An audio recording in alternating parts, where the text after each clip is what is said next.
Have you ever met someone so drunk on a tiny sliver of power that they'd call the police on you at 3 in the morning over absolutely nothing? I have. And I have to admit, there's a certain grim satisfaction in watching that same person, the self-appointed queen of our little suburban cul-de-sac, crumble when she finally realized she hadn't picked a fight with some random schmuck, but with someone whose entire career is built on dismantling people far more powerful and intelligent than her.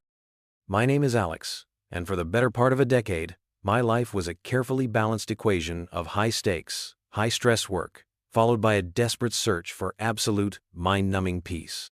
I'm a federal investigator, specializing in complex financial crimes. Think of me as a forensic accountant with a badge and the authority to ruin a CEO's decade. It's a job that requires meticulous patience, an obsession with detail, and the ability to follow a money trail through the most convoluted corporate labyrinths.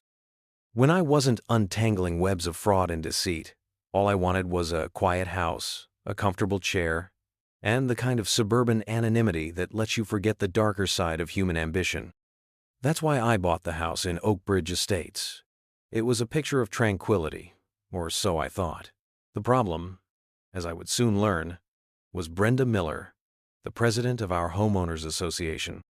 Brenda was a woman who wielded the HOA bylaws like a scepter, and the monthly newsletter like a royal decree. My first interaction with her was less than a week after I moved in. She appeared on my doorstep, clipboard in hand, with a look of profound disappointment. The issue? My welcome mat. It was a simple black rubber mat that said, "Welcome." According to Brenda, citing Bylaw 7, Section 4, subparagraph C, all welcome mats had to be made of natural coir fiber and feature earth-toned, non-figurative designs. Mine was, apparently, an aesthetic affront to the entire community. I calmly explained I hadn't received the bylaws yet and would swap it out, but the exchange left a sour taste in my mouth. It wasn't about the mat, it was about the gleam in her eye, the thrill she got from enforcing her dominion. Over the next few months, the infractions piled up. My garbage cans were put out 2 inches too close to the street. A wind chime, a gift from my sister, was deemed a noise pollutant. Each citation came with a condescending note and a fine. I paid them, wanting only to avoid conflict. I was a man who professionally dismantled criminal enterprises. I had no desire to wage a suburban war over lawn ornaments. The real escalation began when I started working from home on a particularly demanding case. This meant late nights in my home office, the only light on in an otherwise dark house. That was the final straw for Queen Brenda. What she didn't know, as she stewed in her house across the street, watching my office light burn into the wee hours, was that my job had given me a very particular set of skills. Skills in observation, in research, in exploiting the arrogance of those who believe they are above the rules they so eagerly enforce on others. She was about to turn her petty kingdom into my professional project, and the 3 a.m. phone call to 911 was her formal declaration of war. She just didn't realize I was the one with all the armor and artillery. Have you ever had to deal with someone like that? Someone whose ego far outweighs their authority? This is the story of how I use the logic of my day job to bring a reign of suburban terror to a very public, very satisfying end. The 911 call was Brenda's magnum opus, the culmination of her simmering rage at my refusal to bend to her will.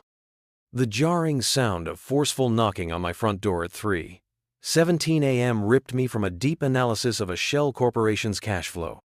My heart hammered against my ribs and my line of work. An unexpected knock at this hour could mean any number of things, none of them good. I moved silently through the house, my professional instincts taking over. Peeking through the peephole, I saw 2 uniformed police officers on my porch, their faces illuminated by my porch light. Behind them, standing on the edge of her own perfect lawn like a nightgowned general, was Brenda, arms crossed, bathed in the glow of the street lamp. I took a deep, calming breath and opened the door. The senior officer, a man with tired eyes and a salt and pepper mustache, looked apologetic. "Sir, sorry to bother you at this hour. We received a call about a potential disturbance. A report of unusual activity, strange lights, possible intruder." I glanced past him to Brenda, who was now wearing a smirk of pure, unadulterated triumph. I knew exactly what this was. "Officers," I said, my voice deliberately calm and even. "The unusual activity is me, in my office, at my desk. The strange light is my desk lamp. I'm an accountant, working on a deadline." The younger officer peered past me into the house. He could see the hallway, the stairs, and a sliver of the living room, all perfectly tidy, all perfectly still. "An accountant?" he asked, a note of skepticism in his voice. "Working at 3 a.m.? Before I could answer, Brenda's voice sliced through the quiet night air. "He's always up at all hours. Lights on, strange comings and goings. It's a violation of the quiet enjoyment covenant of our neighborhood. He's a menace." The senior officer sighed, a sound heavy with the weight of 1,000 pointless domestic disputes. He turned his head slightly towards her. "Ma'am, a man working in his own home isn't a police matter. There's no noise, no crime being committed." Her face contorted with indignation. "It's suspicious. For all we know, he could be running some kind of illegal business out of there. This is a respectable community." I decided to end it. "Officers, I assure you, everything is fine. I can turn off the light if it's bothering my neighbor, though my blinds are closed." I looked directly at Brenda, my expression unreadable. Her triumphant smirk had faded, replaced by the pinched look of a thwarted tyrant. The senior officer nodded, clearly wanting to be anywhere else. "All right, sir. Sorry to have bothered you." They turned and walked back to their cruiser, giving Brenda a wide berth. As they drove away, she shot me a final glare, a silent promise that this wasn't over, before disappearing back into her house. The next day, I tried the path of reason one last time. I walked over to her house in the late afternoon, hoping a calm, daylight conversation could de-escalate things. She opened the door before I even knocked, as if she'd been waiting. "What do you want?" she snapped. "Brenda," I started, keeping my tone measured. Calling the police at 3 in the morning was completely out of line. We are neighbors. "If my light was bothering you, you could have called me or sent an email." She laughed, a short, sharp bark. "The rules are the rules. You are a disruptive element. People like you don't belong here. You think you're above it all, but you're not. I am the president of this HOA, and I will protect this community from people who think they can do whatever they please. Last night was just a warning. Abide by the standards, or you will find living here very, very uncomfortable." She punctuated her speech by slamming the door in my face. As I stood on her pristine porch, the faint scent of over-fertilized roses in the air, something inside me shifted. The part of me that just wanted peace and quiet went dormant. The other part, the forensic investigator, the man who methodically untangles knots of arrogance and deceit for a living, woke up. She had warned me. She had no idea I was about to do the same. Only my warning would be delivered in the form of a meticulously prepared, utterly damning case file. The war she wanted was on. The slammed door was a starting pistol.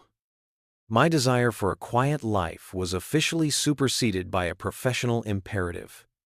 Brenda Miller had ceased to be an annoying neighbor. She was now a subject of investigation. That evening, I didn't return to the complex financial case I'd been working on for the government. Instead, I opened a new, personal file on my encrypted laptop. The subject line was simple: Project Nightingale. A nod to the quiet street she was terrorizing. An investigation begins not with accusations, but with documents. The first step in any case, whether it's a multi-million-dollar fraud scheme or the takedown of a petty HOA tyrant, is to gather the governing paperwork. I spent the next 2 hours online. I pulled the publicly filed articles of incorporation for the Oakbridge Estates Homeowners Association. I found the county records for every property on our street, including Brenda's, noting purchase dates, prices, and any liens or encumbrances. The next morning, I drafted a formal, legally precise request and sent it via certified mail to the HOA's official address, which was, of course, Brenda's house. I cited the specific state statutes that give homeowners the right to inspect HOA records. I requested copies of the complete and current bylaws, the covenants, conditions, and restrictions, CC rupees, the minutes of all board meetings for the past 3 years, and Most importantly, the complete financial records for the same period, including annual budgets, income statements, balance sheets, and detailed general ledgers. I knew this would infuriate her. A formal, legally backed request was not something she could ignore with a condescending note. It was a direct challenge to her authority, framed in the language of law, not neighborhood squabbles. While I waited for the legally mandated response time to tick by, I began the second phase of any investigation: surveillance and intelligence gathering. This wasn't a cloak and dagger operation. It was simple, patient observation. I started my mornings by sitting on my front porch with a cup of coffee and a newspaper, seemingly relaxed. In reality, I was watching the rhythm of the neighborhood. I noted the landscaping company that came twice a week, Miller's Majestic Lawns. The name was a little too on the nose to be a coincidence. I took a photo of their truck with my phone, getting the license plate and the DOT number on the side. I watched Brenda conduct her daily patrols, a slow, deliberate walk around the entire cul-de-sac, clipboard in hand, noting imaginary infractions. I saw her talking with two other neighbors, a couple I mentally dubbed the lieutenants. They were her inner circle, always backing her play in community forums and nodding vigorously whenever she spoke. I also started having brief, friendly conversations with other neighbors, the ones who seemed to shrink away when Brenda was near. I'd catch them while they were getting their mail or walking their dogs. I never mentioned Brenda directly. I'd just ask about their experience living here, about local contractors, about the high HOA fees. The answers were guarded, but telling. A retired engineer named George mentioned the fees had shot up 30% in 2 years with no discernible improvement in services. A young mother named Sarah quietly complained about a fine she'd received because her children's chalk drawings on the sidewalk were deemed graffiti. A pattern of fear and resentment began to emerge. Brenda ruled by intimidation, and her power was consolidated through a small group of loyalists, while the majority remained silent, afraid of being her next target. The pieces were starting to come together. The high fees, the specific landscaping company, the climate of fear. This wasn't just a woman on a power trip. This was a micro-economy of control, and like any economy, it would have a paper trail. A week later, a thick manila envelope appeared on my doorstep. It was my requested documents. There was no note. She had simply thrown it there. I took it inside, laid the contents out on my large dining room table, and felt a familiar thrill. The hunt had begun. She thought she was sending me a pile of boring paperwork to shut me up. She had no idea she had just handed me everything I needed to hang her. The files were a maze of amateur accounting and poorly recorded minutes, but to a man who navigates the fraudulent books of international corporations for a living, this was child's play. It was time to find out what secrets were hidden in plain sight.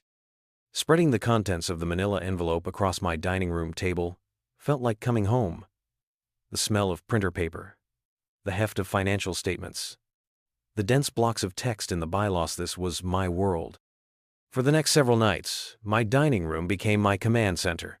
I had the HOA's budget, their expense reports, their meeting minutes, and their sacred CCRs. Brenda, in her arrogant compliance with the law, had unwittingly armed her own executioner. I started, as I always do, with the money. Amateurs and criminals alike are often sloppy with finances. They think hiding malfeasance is about clever lies, but it's almost always revealed by lazy accounting. I cross-referenced the annual budget against the detailed expense reports, line by line. Most of it was mundane: water bills for the common areas, insurance, a small stipend for the secretary.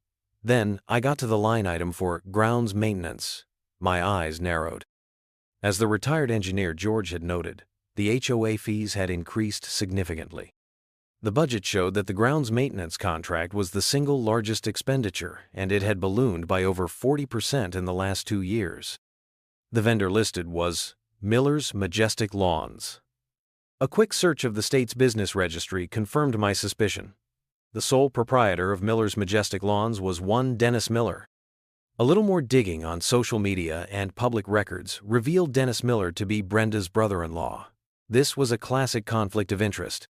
It wasn't illegal in itself, provided it was disclosed to the board, and the contract was awarded through a fair and competitive bidding process. This is where the meeting minutes came in. I pored through them, page after tedious page of Brenda reporting on Lawn of the Month winners and reminding residents to pick up after their dogs. I was looking for any mention of a bidding process for the landscaping contract. I found the meeting from 2 years ago where the switch was made. According to the minutes, Brenda had simply announced that the previous contractor's services were no longer satisfactory and that she had found a more suitable, professional replacement in Miller's Majestic Lawns. The minutes noted the motion was approved unanimously by the 3-person board, which consisted of Brenda and her 2 lieutenants. There was no mention of other bids, no cost comparison, no disclosure of her familial relationship with the owner. She had unilaterally awarded a massively inflated exclusive contract to her own family member. This was strike one, and it was a big one. But I knew I needed more. A conflict of interest could be argued away as an oversight. I needed something that showed a pattern, something that demonstrated her contempt for the very rules she claimed to worship. I turned my attention to the bylaws and the long list of fines she had levied. I cross-referenced the date of every fine she had issued to me and the other neighbors I'd spoken to.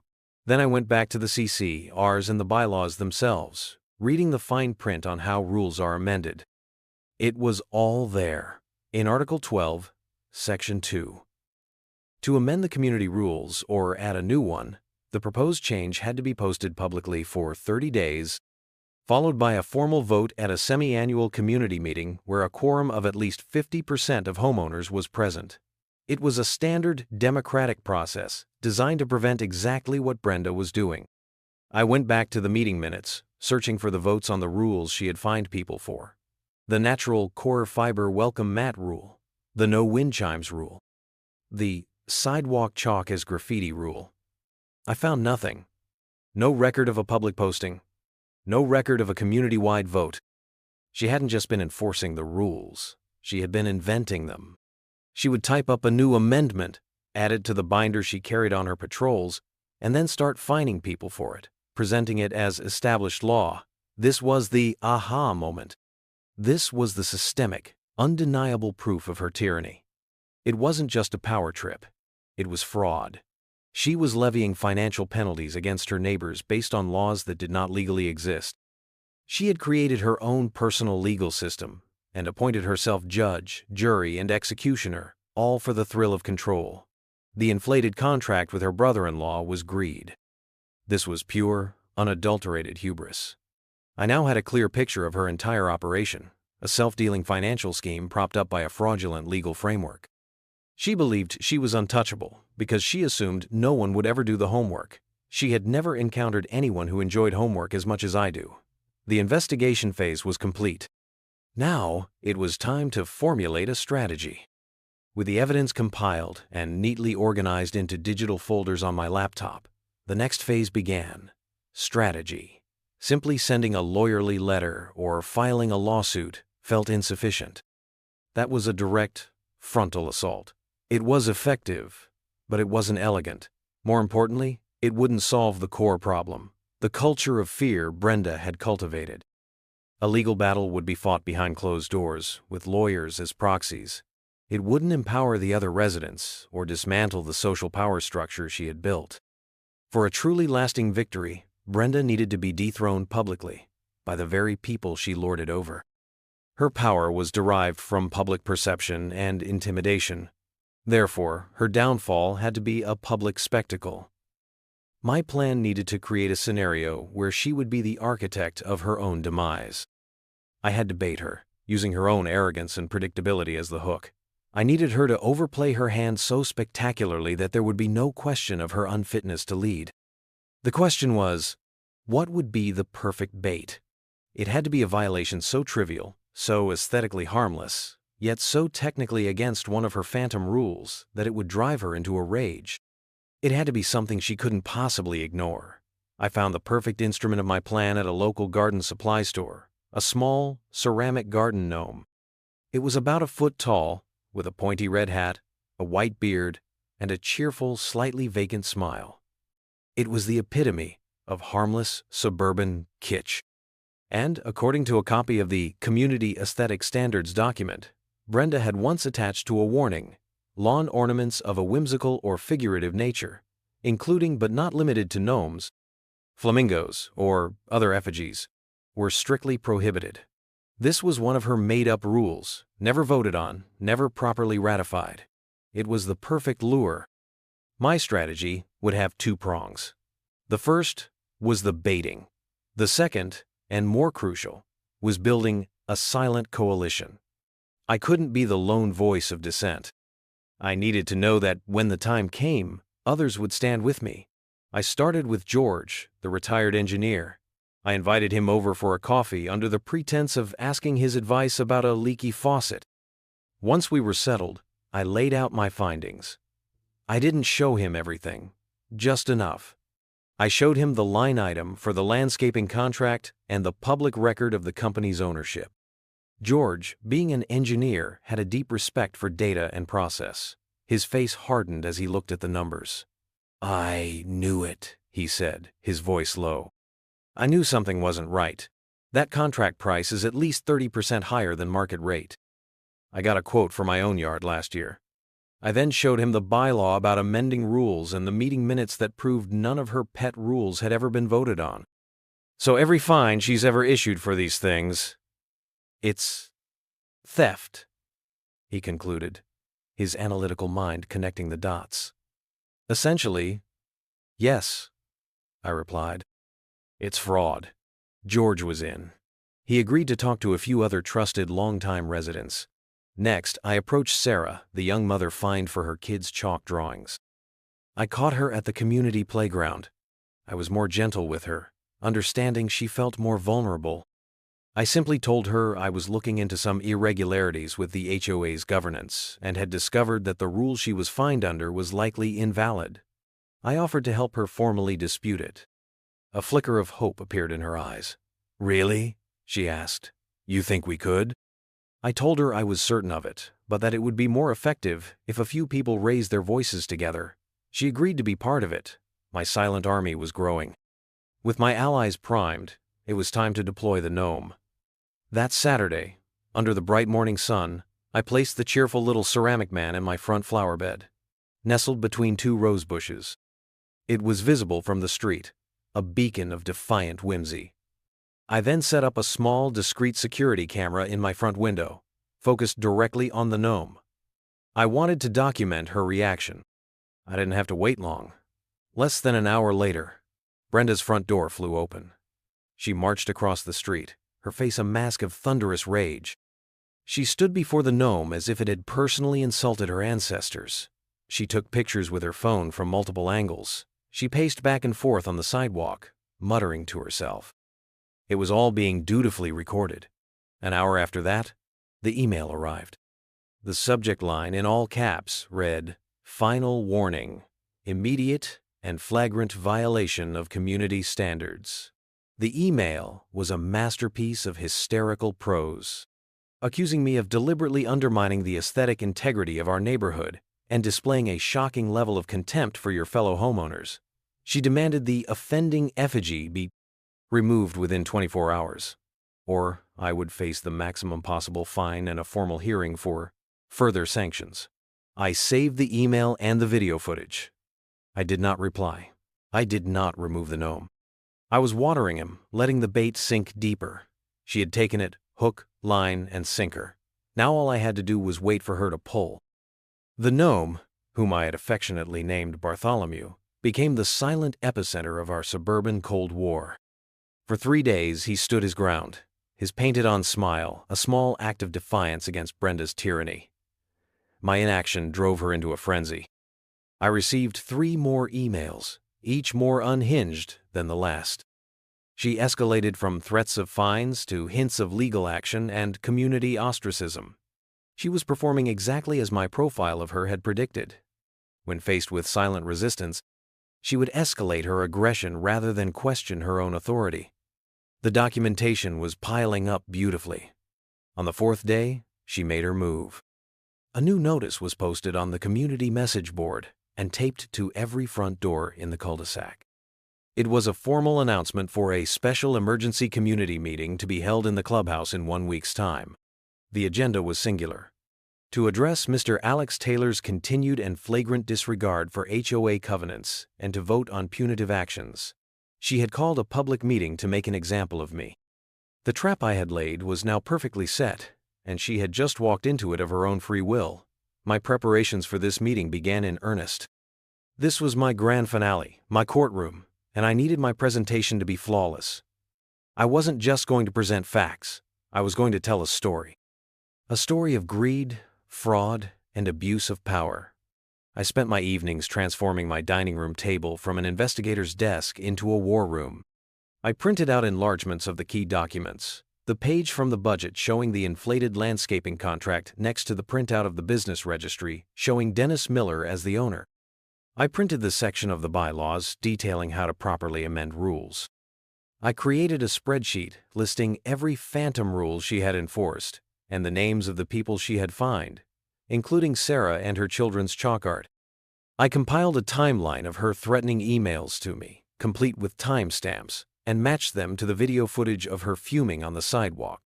Everything was organized into a single, logical, and damning narrative. My weapon of choice would not be a raised voice, but a calm, methodical presentation of irrefutable evidence. I wanted the residents to see the truth for themselves, not just take my word for it. In the days leading up to the meeting, the atmosphere in the neighborhood grew thick with tension. I could feel the eyes on me as I came and went. Brenda's lieutenants would stare me down with open hostility. Other neighbors, however, would offer a quick, nervous nod, a silent signal of solidarity. George had done his work well. He had discreetly spoken to half a dozen other homeowners, arming them with the knowledge of the landscaping contract and the illegal rules. He wasn't asking them to fight, he was just planting seeds of doubt and truth. He told me the sentiment was shifting. People were tired of Brenda's reign. And now that they knew it was not only unjust but potentially fraudulent, they were angry. On the morning of the meeting, I did something Brenda would never expect. I called the non-emergency line of the local police department. I spoke to the desk sergeant and calmly explained that I was a resident of Oak Bridge Estates and that our HOA president had scheduled a meeting that evening to, in her words, vote on punitive actions against me. I mentioned the 3 a.m. incident and noted that the president, Brenda Miller, had a history of escalating conflicts. I also mentioned that she had invited 2 officers to a previous incident and might do so again. I identified myself by name and simply stated that I wanted to make the department aware of a potentially volatile civil meeting, and that if any officers were dispatched, they should be briefed that this was a non-criminal civil dispute being orchestrated by the HOA president. I was laying the groundwork, ensuring that if she tried to use the police as her personal muscle, they would arrive with context and a healthy dose of skepticism. It was a preemptive neutralization of one of her favorite tactics. As evening approached, I put on a simple button-down shirt and a blazer. Not a suit that would be too aggressive. I wanted to look like a calm, professional man, a neighbor, not a combatant. I gathered my file, a slim black portfolio containing the curated evidence. Bartholomew the gnome remained in his spot, a silent sentinel. As I walked towards the clubhouse, I felt a strange sense of calm. The anxiety and frustration of the past few weeks had been replaced by the quiet confidence of a well-prepared professional. Brenda wanted a show. I was about to give her one she would never forget. The clubhouse was packed, a standing-room-only affair. The air was thick with a mixture of hostility, curiosity, and resentment. Brenda had successfully whipped up a spectacle. Her 2 lieutenants sat at a table at the front, flanking her like surly bookends. And just as I had anticipated, 2 uniformed police officers stood near the back wall. I recognized them as the same 2 who had been at my door at 3 a.m. Brenda had clearly requested them for security, hoping their presence would intimidate me and lend an air of official gravity to her kangaroo court. I gave the officers a brief, polite nod as I entered. The senior officer's eyes registered a flicker of recognition and, perhaps, a touch of weary understanding. I took a seat in the front row, directly in her line of sight, and placed my black portfolio on my lap. The room buzzed with whispers. Brenda, seeing me, straightened her back and banged a small gavel on the table. The room fell silent. She began her address, her voice dripping with self-righteous indignation. Thank you all for coming to this emergency meeting. It is a sad day when we have to gather to address the actions of one individual who has so brazenly decided that the rules, our rules, which keep this community beautiful and harmonious, do not apply to him. She never used my name, referring to me only as this individual or the resident in question. A classic dehumanizing tactic. She launched into a 10-minute tirade, detailing my so-called transgressions. She spoke of the welcome mat, the wind chime, and my late-night work schedule. Her voice rose with theatrical passion as she reached her crescendo. The gnome. And now, she declared, pointing a trembling finger in my direction, he has planted this tacky plastic effigy in his flower bed, a direct violation of our aesthetic code, a slap in the face to every homeowner who takes pride in our community. Some of her loyalists dutifully shook their heads and murmured in agreement. Most of the room, however, remained silent, their faces unreadable. They were waiting. They knew there was more to this story. This defiance cannot stand, Brenda continued, her voice reaching a fever pitch. It is a cancer that, if left unchecked, will destroy the very fabric of Oakbridge Estates. Therefore, I am proposing a motion. First, that this individual be levied the maximum fine of $1,000. Second, that we begin legal proceedings to place a lien on his property. And third, that we formally petition him to sell his home and leave our community. A gasp went through the room. This was a shocking overreach, even for her. She was calling for my banishment. She looked around, expecting a wave of support. Instead, she was met with a heavy, uncomfortable silence. She turned her glare on me. Her eyes narrowed. Now, she said, her voice laced with venom. Before we vote, I suppose we must allow the accused to speak. Do you have anything to say for yourself, Mr. Taylor? This was my cue. The moment I had been planning for weeks. I stood up slowly, picked up my black portfolio, and walked calmly to the front of the room. I didn't stand at the defendant's position she had implicitly assigned me, but walked over to the small lectern next to her table, claiming the space as my own. The power dynamic shifted palpably. I looked out at the assembled Faces Me neighbors. Good evening, I began, my voice even and clear, projecting easily through the silent room. My name is Alex Taylor. Brenda is right about one thing. This meeting is about rules. It's about how they are made, how they are enforced, and who they truly benefit. I paused, letting the words hang in the air before opening my portfolio. The show was about to begin. I began my presentation not with an attack, but with a simple agreement. I agree with Brenda that the rules that govern our community are critically important, I said, making eye contact with several neighbors, including George and Sarah. They are the foundation of a fair and orderly neighborhood.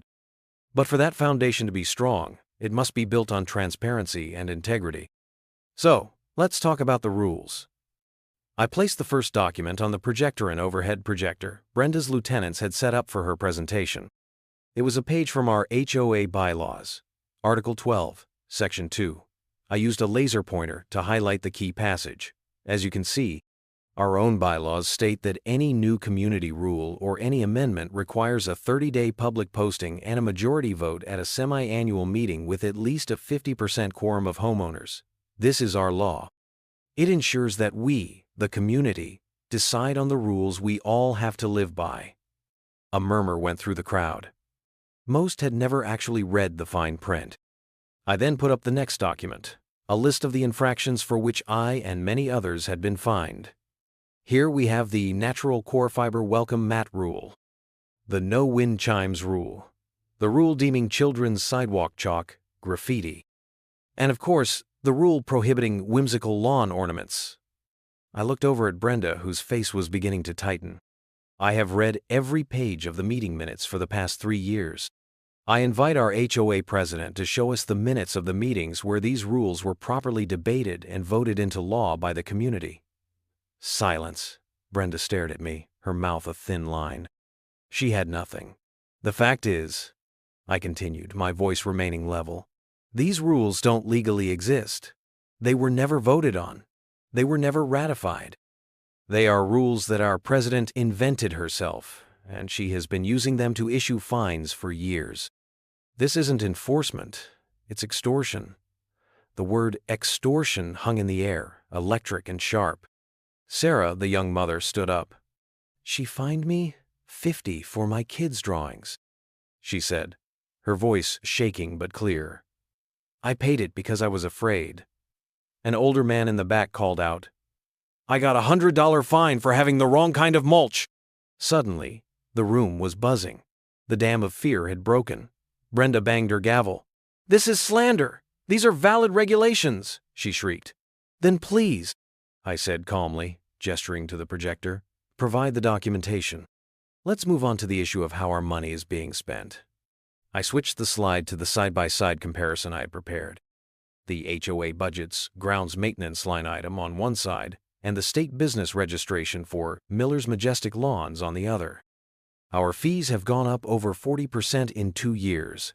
The vast majority of that increase has gone to one place, our landscaping contract. This contract, which is nearly double the market rate, was awarded without a competitive bidding process to a company owned by a Mr. Dennis Miller. I paused, then looked directly at Brenda. "Our president's brother-in-law." The room erupted. The accusations were no longer abstract. They were about their money. People were shouting questions, demanding answers. Brenda was beet red, half risen from her chair. "It was a legitimate business decision," she yelled over the noise. "This is a private matter." I held up a hand, and surprisingly, the room quieted, waiting for what was next. This was the moment. "It becomes a private matter," I said, my voice dropping slightly, becoming more serious.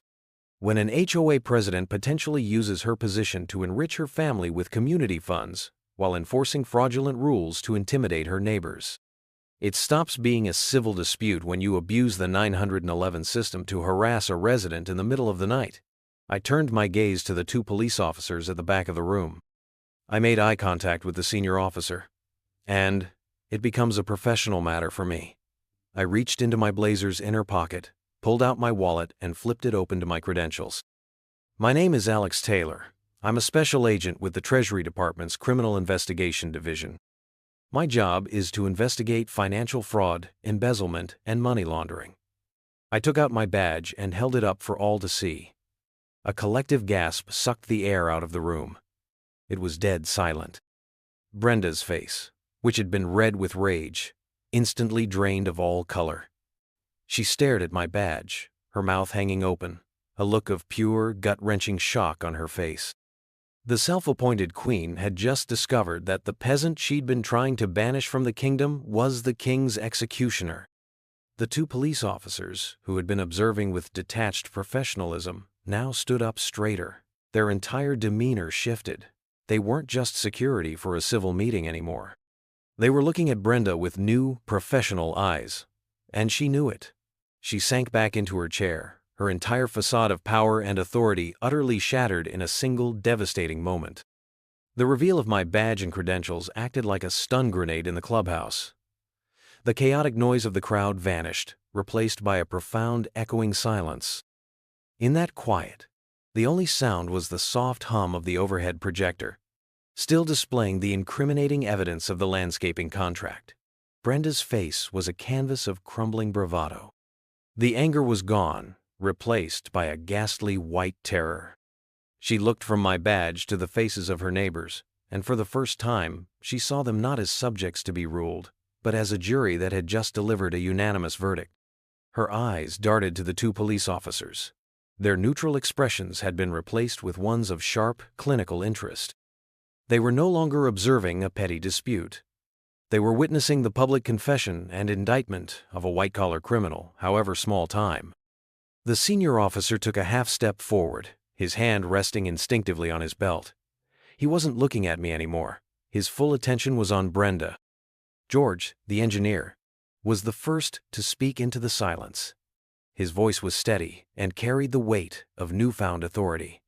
"So, Brenda," he said. The informal use of her first name, a deliberate stripping of her title. It seems we have some questions that need answering. About the contract? About the fines? About our money. The floodgates opened. It wasn't a torrent of rage, but a series of calm, pointed questions from the people she had intimidated for years. "How much money did you pay your brother-in-law?" someone asked. "Where did the money from the illegal fines go?" asked another. "I want my $50 back," Sarah said, her voice now strong and confident. Brenda was incapable of answering. She just sat there, shaking her head, whispering, "No, this isn't right." Her two lieutenants, who had been her pillars of support, were now actively creating distance between themselves and her, pushing their chairs back from the table as if her corruption were contagious. They stared down at their hands, refusing to make eye contact with anyone. Their flimsy alliance, built on proximity to power, had dissolved the instant that power evaporated. I stepped back from the lectern, my part in the presentation over. I'd laid out the facts. The community was now taking control of its own narrative. I walked to the back of the room and spoke quietly to the senior police officer. "For the record, officer," I said, keeping my voice low, "I'm not here in an official capacity tonight. I'm here as a homeowner. However, given the evidence of potential wire fraud and mail fraud in levying these fines and the clear embezzlement scheme with the contract, I will be compiling my findings into a formal report and forwarding it to the district attorney's office tomorrow morning." The officer nodded, his expression grim. "I understand, sir. We'll be filing our own report about the misuse of the 911 system."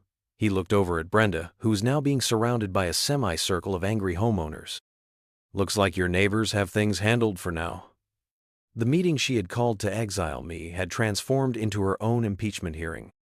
George, acting as the de facto leader, made a formal motion. I move for the immediate removal of Brenda Miller as president of the Oakbridge Estates HOA on the grounds of financial malfeasance and abuse of authority. "Second," came a chorus of voices. George looked at Brenda. "We're voting now, Brenda. All in favor of her removal?" Nearly every hand in the room shot up. It was overwhelming. Even one of her former lieutenants, reading the room slowly, hesitantly raised his hand. Brenda let out a choked sob. It wasn't a sob of remorse, but of profound, wounded pride. It was the sound of a queen watching her castle being dismantled stone by stone. She pushed her chair back violently, stood up, and fled. She didn't make a grand exit. She scurried out a side door, humiliated and broken, the angry voices of her former subjects chasing her into the night. The room didn't celebrate with cheers. There was a collective sigh of relief, the feeling of a long-held tension finally being released. The war was over. The tyrant had been deposed. And all it took was a little bit of research, a patient strategy, and one cheerful, defiant garden gnome. The aftermath of the meeting was swift and decisive. Brenda's reign didn't just end, it was systematically erased. The following day, I fulfilled my promise and dropped off a meticulously organized binder at the district attorney's office. It contained all the evidence I had presented, plus a detailed legal analysis of the specific statutes she had likely violated. I learned later that an official investigation was launched within the week. Brenda, facing potential criminal charges and the complete ostracization of her community, put her house on the market in less than a month. The for sale sign on her perfectly manicured lawn was a monument to her downfall. She and her husband moved away before it even sold, unable to face the daily shame of living among the people she had wronged. Her brother-in-law's company, Miller's Majestic Lawns, immediately lost the HOA contract. The newly formed interim board, led by George the engineer, put the contract out for a proper, competitive bid. The winning bid came in at 38% less than what Brenda had been paying her family, resulting in an immediate and significant savings for the entire community. One of the first acts of the new board was to conduct a full audit of the past 3 years of finances. They issued apology letters and full refunds to every single resident who had been fined under one of Brenda's phantom rules. Sarah got her $50 back, a small victory that symbolized a much larger sea change. The entire book of HOA covenants was mailed to every homeowner for review, and a series of town hall meetings were scheduled to discuss and vote on any changes democratically. The culture of fear was replaced by one of collaboration, My life in Oakbridge Estates transformed. The quiet anonymity I had originally sought was gone, but it was replaced by something better, a sense of genuine community. Neighbors who had once been afraid to make eye contact would now wave, stop to chat, and thank me. I became the reluctant hero of the cul-de-sac. Bartholomew the gnome remained in his place of honor in my flower bed, and soon a few other whimsical ornaments began popping up in yards around the neighborhood. A pink flamingo here, a decorative pinwheel there. They were small, silent symbols of our collective liberation. As for me, the experience was a stark reminder of a lesson I'd learned many times in my professional life. The most dangerous people are often not the master criminals, but the petty tyrants. They are the ones whose hunger for power, however small the domain, is insatiable. They believe their tiny kingdom makes them immune, their minor authority absolute. Brenda's fatal flaw was a profound lack of imagination. She could not conceive that the quiet accountant type in the house across the street might have a skill set that could unravel her entire world. She saw a nail, and she was the hammer. She never stopped to consider that the nail might be the tip of a much larger, more formidable tool. The moral of this story isn't just about standing up to a bully. It's about the power of diligence, reason, and strategy. Anger is a fire that burns out quickly, but a well-researched, calmly executed plan can dismantle an unjust system from the inside out. Brenda tried to fight me with intimidation and imaginary rules. I fought back with her own financial statements and bylaws. In the end, facts are always more powerful than fear.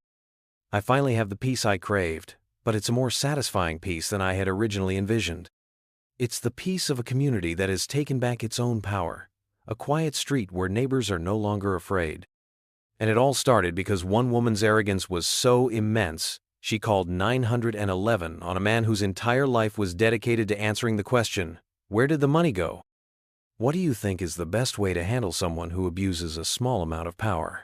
Let me know your thoughts.